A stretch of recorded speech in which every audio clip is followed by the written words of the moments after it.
We used to restrict calories the whole day Yeah. in these, what we call calorie restriction.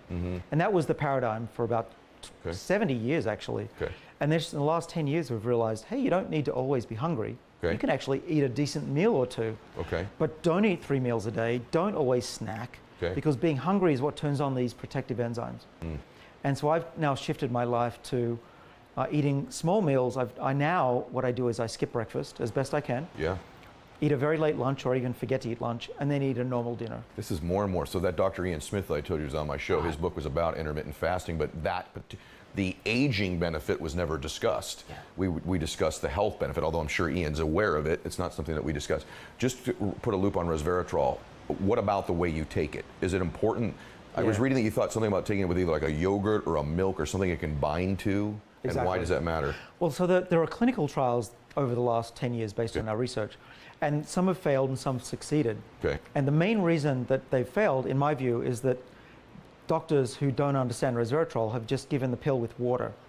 And resveratrol is the equivalent of brick dust. It's like eating sand, right? We're here on the beach. Okay.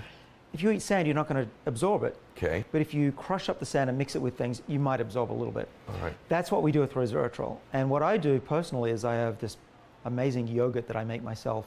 Okay. And I mix it with that, and it dissolves beautifully.